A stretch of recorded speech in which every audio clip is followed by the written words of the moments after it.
Ric Flair recently signed a long-term contract with AEW.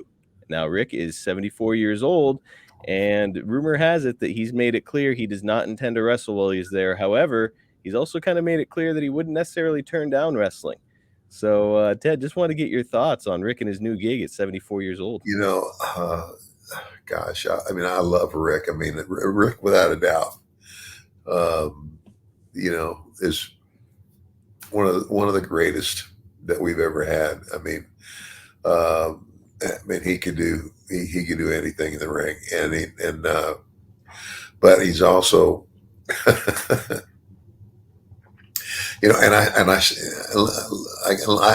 I've said this before, but I want to say it as if Rick could hear me saying it, Mhm. I would say it lovingly.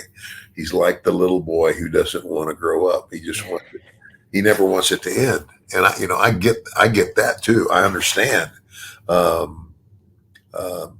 But man, it's like, your body's only going to last so long. I guess again, he is saying, you just told me that he is saying that he is not going to wrestle.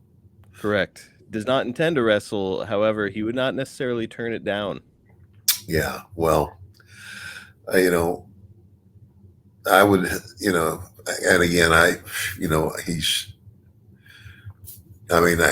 God bless him. I mean, for even, having the heart to continue in any way. I mean, it's like, I was 40. That's 30 years ago when I physically stopped.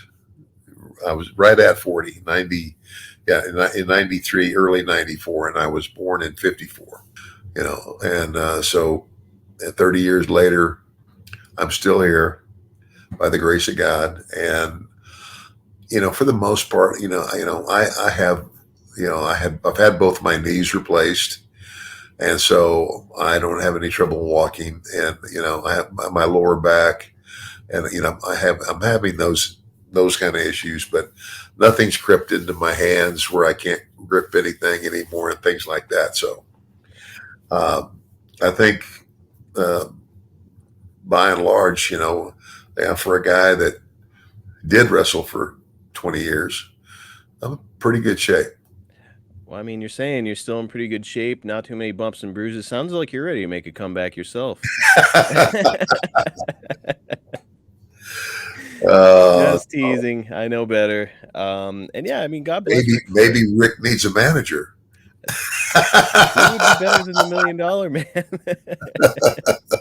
So hey, let's not rule it out, folks. But yeah, I just wanted to get your opinion on that because it's like, man, that's pretty unprecedented stuff. We weren't seeing like Lou Thez come out of retirement and work in the WWF back in whatever the 80s or 90s. Yeah. But we've got Ric Flair out here still doing his thing. Hats off to the guy. It's awesome. I really sincerely, hats off to you, brother. If you can keep going, and and he keeps himself in pretty good shape. Yeah. I mean, he's in the gym on a regular. I mean, he's in the gym more regularly than I am. That's for sure. It's kind of like, my wife and I were just having this discussion, because you get into a pattern of doing things, and it's kind of like miss one, okay, miss two, okay, you miss three, you stop going. And I had been doing very well with walking. My heart doctor said, he told me this, he says, Ted, you know what the one thing is that all of my old patients have in common? And he emphasized old. And I said, what's that? And he says, they all walk. In other words, keep moving. They all go out and walk. You get older. You don't have to go out and run a marathon. You don't have to run, but just keep moving.